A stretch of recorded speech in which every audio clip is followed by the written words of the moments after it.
Welcome to the first devlog for my work-in-progress grand strategy game, Ex-Astras. I have been developing Ex-Astras for over 2 years now, and still have a ways to go before a full release. However, recently I have felt that the base groundwork is now laid concretely enough to begin showing others and getting feedback. Ex-Astras aims to be both a galaxy-scale economic simulator with resources, trade, and production, a real-time nation-building strategy game with combat and diplomacy, and an emergent story creation engine through the player's interaction with other entities both foreign and domestic.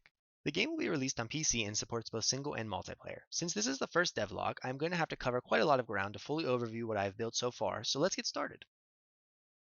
The backbone of any nation is its people. They are both a nation's greatest resource and largest internal threat. In Ex-Astras, every orbital body has a certain number of individuals living on its surface. The player interacts with these pops in a number of ways, encouraging them to work in productive enterprises, drafting them into armadas, taxing their wages, making sure special interest groups are treating them fairly, and selling them the resources they need to live, thrive, and prosper.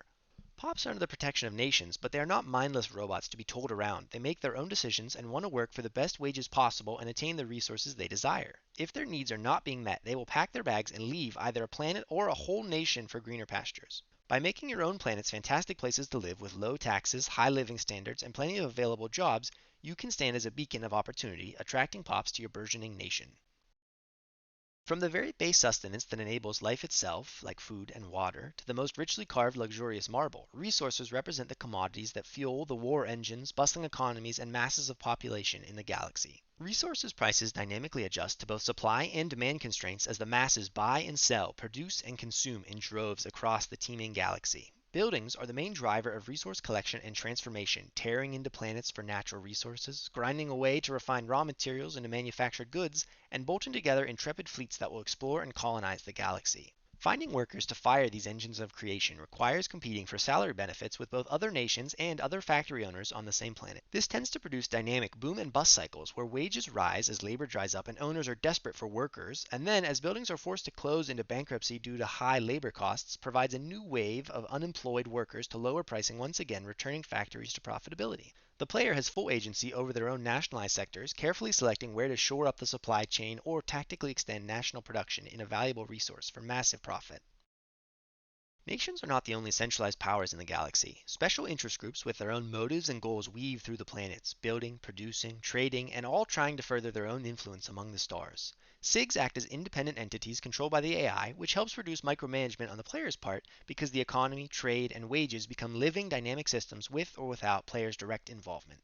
At the start of the game, certain critical buildings are fully monopolized by some SIGs, such as the Shipwright Syndicate's full control over shipyards, meaning the player will have to work alongside SIGs, at least until control can be wrested away into the iron grip of the nation through mandate changes. Nations have a variety of mandates they can impose upon special interest groups, both showing favor and reining in non-governmental authority, offering subsidies or taxing profits ruthlessly, and allowing for free trade or forcing domestic exchanges. The special interest groups will not take kindly to restrictions, though, and wreak both economic and social trouble when angered by overreaching government tyranny. Though possible, possessing the needed infrastructure to produce all of the resources that population, armies, factories, and planets require within just one nation is quite challenging and doesn't allow for specialization. Trade allows for both nations, pops, and special interest groups to exchange goods at fair market prices, subject to governmental restrictions and tariffs, of course. Instead of attempting to produce everything domestically, this allows for players to specialize their nations to exploit market inefficiencies and profit opportunities. You seek to guide your planet into an agrarian workers' paradise filled with farmlands and aquifers, or rather construct blazing industrial foundries, melting steel, and stamping out vehicle production lines. The AI will seek to maximize its own profits, automatically adjusting to resource desires for both buying needed goods and selling the goods it produces, and it is up to the player to determine which imports the national budget will be used upon and where exports can be used to generate commercial profits. Alongside massive national budgets and the tangled economic schemes of the SIGs, the humble population will also join the free market, buying the needs, wants, and luxuries each class seeks and more importantly can afford using their wages less national taxes levied upon them. Even in an era of starships and galactic trade, people don't want to pay taxes. More than that, pops have disputes, nationalized industry must be run, diplomatic deals need to be worked out, and criminals eagerly look to exploit frontier planets' lawlessness. All of this requires the steady hand of the government to intervene and administer state duties. Centralized administration represents the central government's infrastructure and workers on a per-planet basis and at a national level. Central administration tends to be the strongest near the capital planet of a nation and weakens as the distance between the ruler and the planet grow, resulting in anarchic rimworlds devolving to local governance, often presenting a challenge to a would-be iron-fisted ruler. It will be up to the player to decide if they are content with creating a sprawling but loosely held confederation of vast colonies, or a small but frightfully efficient and well-governed corner of the galaxy ruled with a steady hand.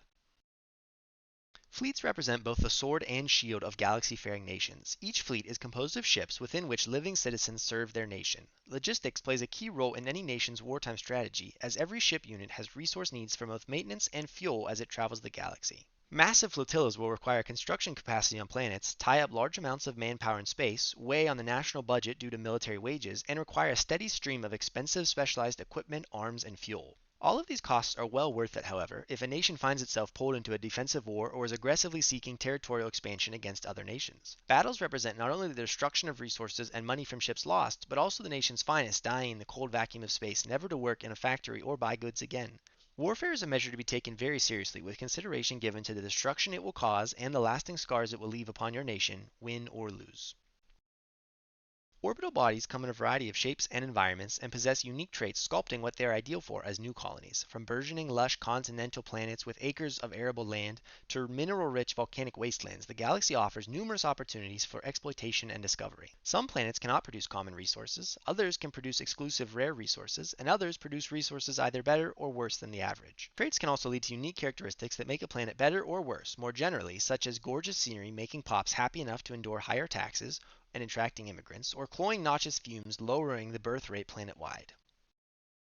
Other nations can be both curses or blessings to your own plans. Through trade deals, research agreements, and defensive pacts, you can mutually benefit both your nation and partners. Reversely, through embargoes and warfare, you can wreak havoc upon your enemies.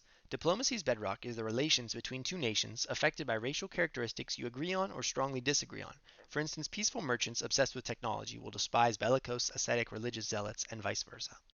And there we have it, a fairly complete overview of many of the central mechanics currently implemented and in progress for Ex-Astras. Excitingly, I believe a minimum viable product is not too far out at this point, with a lot of polish and detail work to achieve after that milestone. If you liked what you saw here and would like to follow the ongoing development and see even more detail in some development notes, feel free to join the official Discord linked below and follow me on Twitter.